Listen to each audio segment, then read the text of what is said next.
এই যে কি এটা? ও বাবা, তাই তো। জানি না এখন ভাজি লুচিটা দেখি ফলে কিনা। প্রথম দিয়েছে এটা, দেখি ভালোই কি বলছে হয়। তো, ভালোই বলছে। ভালোই ফুল দিতে হবে না, প্রথম দিয়েছে, দেখি কি হয়। তেলটা গরম ছিল তো ভালোই। হ্যাঁ, গরম তো করে তাই দিয়েছে। আজকে হঠাৎ লুচি খাচ্ছ, কি ব্যাপার?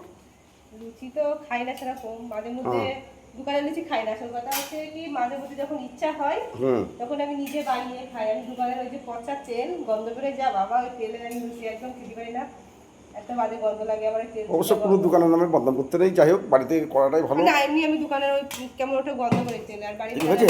ও সুন্দর সুন্দর। এই যে লুচি আমি এখন বাড়িতে কিভাবে ছাড়ছ? ও লুচি কিন্তু আমি ভালো পারি না, যেটুকু পারি চেষ্টা করেছি। দেখো কেমন গোল গোল হয়েছে, দেখুন বন্ধুরা কেমন হয়েছে লুচিগুলো। আর এক এক করে ভাজা হচ্ছে, প্রথম খোলা তো। আজকে রাত্রিকে লুচি দিয়ে শেষ না ভাত আছে? ভাতও আছে, এটা আমরা টিফিন। মাংসের ঝোল আছে, খাসির মাংসের ঝোল। মাংস নেই? 2 পিস মাংস আছে, ঝোল আছে। তাই সন্ধ্যেবেলা খালি বন্ধুরা, আমরা 2 পিস মাংস দিয়ে এখন লুচি দিয়ে একটু টিফিন করবো। আর দুপুরে রান্না হয়েছিল মুড়ি ঘন্ট ডাল, হ্যাঁ, এই যে আর একটু সবজি আছে, তাতে আমাদের রাত্রে খাওয়া হয়ে যাবে। আর এটা মেয়ে বাড়িতে নেই, মেয়ে গেছে শালি বাড়িতে। হ্যাঁ, এই যে বাহ, খুব সুন্দর সুন্দর। দেখো দেখো, আমি দেখো কেমন হচ্ছে, দেখো লুচিটা।